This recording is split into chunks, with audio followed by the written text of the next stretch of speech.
সংবাদ সবাইকে স্বাগত জানাচ্ছি। আমি ফিরোজ তোহা। শুরুতেই সংবাদ শিরোনাম। ইসরায়েল ফিলিস্তিন পুরোদমে যুদ্ধ চলছে, আর এই যুদ্ধের সর্বশেষ আন্তর্জাতিক গুরুত্বপূর্ণ আপডেট সংবাদ জানিয়ে দিব। শুরুতেই শিরোনাম। ইসরায়েলি গবেষকদের স্বীকারোক্তি, পরাজয় একেবারেই সন্নিকটে।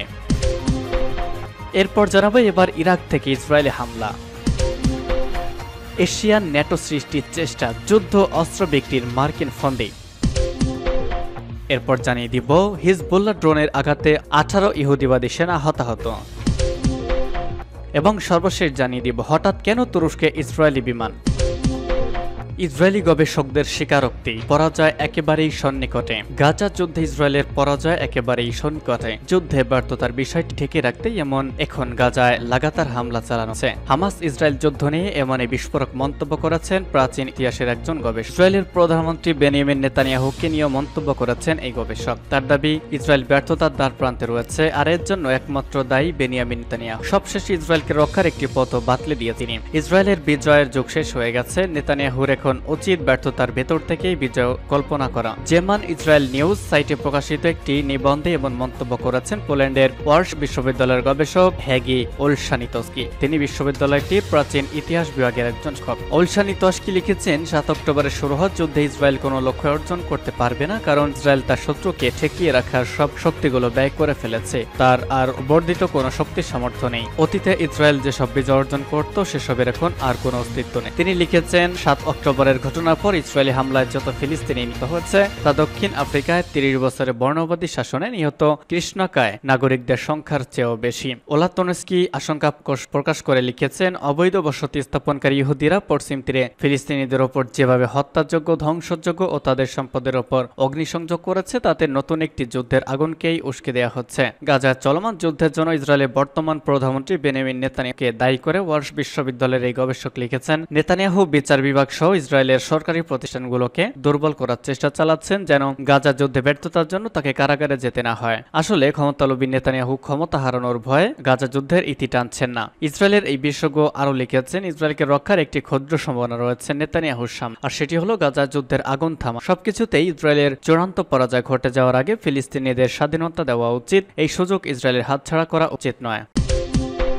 এবার ইরাক থেকে ইসরায়েলে হামলা। এবার ইরাক থেকে ইসরায়েলি টার্গেটে হামলা চলছে। দ্য ইসলামিক রেজিস্ট্যান্স নামের একটি সংগঠন দাবি করেছে যে তারা ইসরায়েলের বন্দর নগরীতে এইলাতে গুরুত্বপূর্ণ লক্ষ্যবস্তুতে ড্রোন হামলাচ্ছে। ইলা নামের ওই শহরটি লোহিত সাগরের তীরে অবস্থিত। খবর আল জাজিরার। এর আগেও ইসরায়েলে গুরুত্বপূর্ণ লক্ষ্যে ড্রোন হামলা চালিয়েছে ইসলামিক রেজিস্ট্যান্স। জুনের শুরুর দিকে এসব হামলা চালানো হয়েছে। সে সময় সংগঠনটি জানায় যে তারা দখলদার ইসরায়েলের গুরুত্বপূর্ণ স্থাপনাগুলোকে লক্ষ্যবস্তু করবে এবং ধ্বংস করে দিবে। গাজা ইসরায়েলি বাহিনীর হামলাকে কেন্দ্র করে এসব হামলা চালানো হয়েছে বলে ধারণা করা হচ্ছে। এই বিষয়ে বিস্তারিত তথ্য জানা যায়নি। এর আগে লেবানন ভিত্তিক হিজবুল্লাহ সংগঠনও গত রবিবার জানিয়েছে তারা ইসরায়েলের উত্তরাঞ্চলের একটি সামরিক ঘাঁটিতে হামলা চালিয়েছে। হিজবুল্লাহর এক কমান্ডারকে হত্যার প্রতিশোধ হিসেবেই সশস্ত্র ড্রোন দিয়ে ওই হামলা চালানো হচ্ছে। গত 7 অক্টোবর ইসরায়েলের সীমান্তে প্রবেশ করে আকস্মিক হামলা চালায় ফিলিস্তিনি স্বাধীনতাকামী সংগঠন হামাস। এরপরই গাজা অভিযান শুরু করে ইসরায়েল। অভিযানের নামে প্রায় 9 মাস ধরে গাজায় তাণ্ডব চালাচ্ছে ইসরায়েলি সেনারা। গাজায় যুদ্ধ শুরুর পর থেকে ইরান সমর্থিত বিভিন্ন সংগঠন এবং হামাসের মিত্র হিজবুল্লাহ সদস্যদের সঙ্গে প্রতিদিনই ইসরায়েলি সেনাদের সংঘর্ষের বা সংঘাতের খবর পাওয়া যাচ্ছে।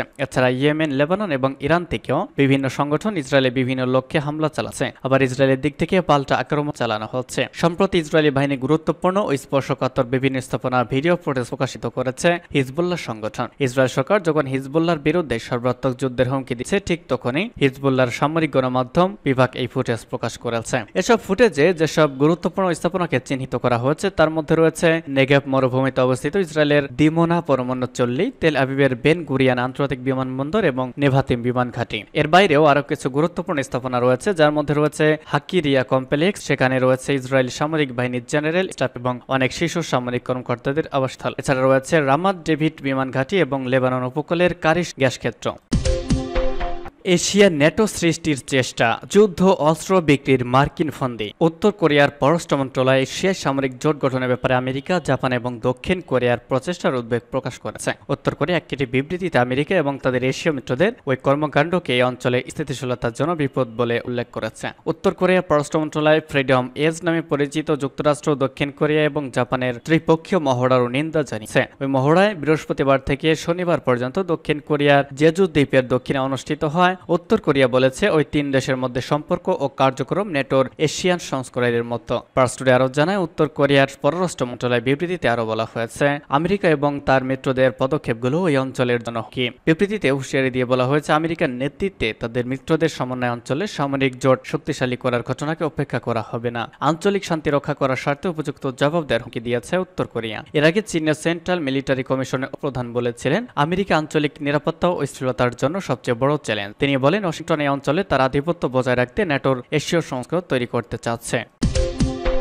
হিজবুল্লাহ ড্রোনের আঘাতে 18 ইহুদিবাদী সেনা হতাহত। ইহুদিবাদী ইসরায়েলের বর্বর সামরিক লেবানন ইসলামী প্রতিরোধ আন্দোলন হিজবুল্লাহ যোদ্ধাদের ড্রোন হামলায় অধিকৃত গোলান মালভূমিতে তাদের 18 জন সেনা আহত হয়েছে। গতকাল সামাজিক মাধ্যম এক্স পেজে এক বিবৃতি ইসরায়েলি বাহিনী জানিয়েছে, দক্ষিণ লেবানন থেকে হিজবুল্লাহ ড্রোন ছুড়ে এবং তার বিস্ফোরণে গোলান মালভূমিতে এসে সব সেনা আহত হয়। হিজবুল্লাহ ঘোষণা করেছে যে তারা অধিকৃত অঞ্চলের উত্তরে ইহুদিবাদী সেনাদের 91তম ব্রিগেডের সদর দপ্তরে হামলা চালিয়েছে। প্রতিরোধ যোদ্ধাদের উপর হামলার জবাবে এই ড্রোন হামলা চালিয়েছে বলে বিবৃতিতে পরিষ্কার করা হয়েছে। এর আগে গতকাল সকালের দিকে হিজবুল্লাহ জানিয়েছিল যে ইহুদিবাদীদের বিমান হামলায় তাদের 3 যোদ্ধা শহীদ হয়েছেন। ইসরায়েল দক্ষিণ লেবাননের হোলা এলাকার একটি দোতলা ভবনে ওই বিমান হামলা চালিয়েছে। এদিকে দক্ষিণ গাজা ইহুদিবাদী ইসরায়েলের আরও এক সেনা নিয়েছে। অবরুদ্ধ ফিলিস্তিনের গাজা উপত্যকার রাফা শহরে আজ সকালে ভয়াবহ যুদ্ধের সময় একজন দখলদার সেনা নিহত হয়েছে। ইসরায়েলের বর্বর সামরিক বাহিনী এই খবর নিশ্চিত করেছে। নিহত সেনার নাম সার্জেন্ট ওরি ইজ্জাক হাদাদ। তিনি নিহত বীরশেবা রেঞ্জের নাহল ব্রিগেডের 93তম ব্যাটালিয়নের কর্মরত ছিলেন। আজকে সংঘর্ষের সময় ব্যাটালিয়নের আরো 9 সেনা আহত হয়েছে। এদের মধ্যে একজনের অবস্থা আশঙ্কাজনক। ইসরায়েলি সামরিক বাহিনীর প্রাথমিক তদন্তের রিপোর্ট বলছে, একটি ভবনের ভিতর পেতে রাখা বোমার বিস্ফোরণে ওই সেনা নিহত হয়েছে। হাদাদের মৃত্যুর মধ্য দিয়ে গাজা আগ্রাসন চালাতে গিয়ে ইহুদিবাদী ইসরায়েলে নিহত সেনার সংখ্যা 319-এ দাঁড়ালো। হামাসের হাতে বন্দী উদ্ধারের করতে গিয়ে যে পুলিশ কর্মকর্তা নিহত হয়েছিল সেই সংখ্যা এরই মধ্যে রয়েছে। এছাড়া গাজা একজন ইহুদিবাদী ইসরায়েলের যুদ্ধ মন্ত্রণালয়ের বেসামরিক ঠিকাদার নিহত হয়েছে। তবে হামাস বলছে গাজা ইসরায়েলি নিহত সেনার চেয়ে এর সংখ্যা অনেক বেশি। এদিকে গাজা উপত্যকা থেকে ফিলিস্তিনিদের প্রতিরোধ যোদ্ধারা ইসরায়েল লক্ষ্য করে আজ অন্তত 20টি রকেট ছুড়েছে। গত কয়েক মাসের মধ্যে ইসরায়েলের উপর এটি সবচেয়ে বেশি রকেট হামলার ঘটনা। আজ সকালে এই রকেট হামলার দায়িত্ব স্বীকার করেছে ইসলামী জিহাদ আন্দোলন। ইসরায়েলি সামরিক বাহিনীর তথ্য মতে গাজার খান ইউনিস শহর থেকে এসব ক্ষেপণাস্ত্র নিক্ষেপ করা হয়েছে। কিছুদিন আগে খান ইউনিস শহরে ইসরায়েলি সেনারা ব্যাপকভাবে আগ্রাসন চালিয়েছে।